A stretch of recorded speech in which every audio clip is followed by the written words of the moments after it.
बढ़ते हैं आगे। देहरादून में महिला जन आक्रोश रैली का आयोजन किया गया है, जिसमें मुख्यमंत्री पुष्कर सिंह धामी शामिल हुए हैं। आपको सीधे लिए चलते हैं। परिवर्तनकारी निर्णय को अपने राजनीतिक स्वार्थ के कारण संसद के सदनों में पारित होने से रोक दिया।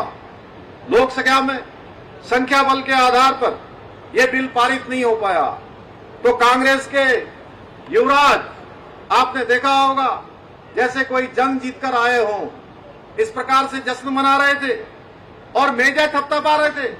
भाइयों बहनों, उसी के साथ ये दृश्य जब हम देख रहे थे तो महाभारत की उस सभा की याद आई, जिस सभा में कौरवों ने जोर जोर से हंसते हुए एक अबला नारी का अपमान किया था।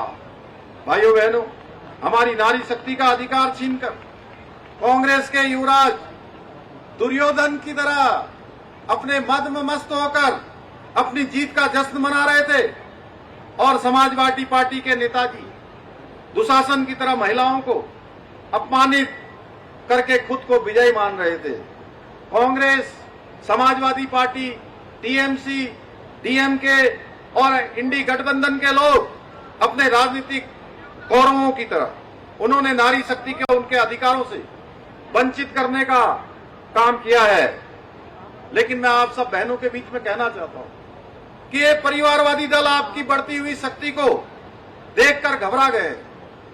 अब उन्हें लग रहा है कि अगर सामान्य घरों की बहन बेटियां भी राजनीति में आ जाएंगी, आगे आ जाएंगी, हर निर्णय में सहभागी हो जाएंगी, तो इनकी जो वंशवाद परिवारवाद की दुकानें हैं, वो दुकानें पूरी तरह से बंद हो जाएंगी, उनका शटर बंद हो जाएगा। भाइयों बहनों, इसलिए इस परिवारवादी सिंडिकेट ने एकजुट होकर हमारी नारी शक्ति के अधिकारों को कुचलने का षड्यंत्र रचा और आदरणीय प्रधानमंत्री जी द्वारा देश की आधी आबादी को उनका हक दिलाने का लोकसभा में लाया गया बिल विफल करने का महापाप किया है। भाइयों बहनों, कांग्रेस और उसकी महिला विरोधी परिवारवादी दोस्तों ने लोकतंत्र के मंदिर में बैठकर झूठ बोलकर तमाम प्रकार की मनगढ़ंत बातें करके अलग अलग बहाने इस बिल को लेकर बनाए हैं। कभी प्रक्रिया का हवाला दिया, कभी तकनीकी अड़चन का ढोंग रचा,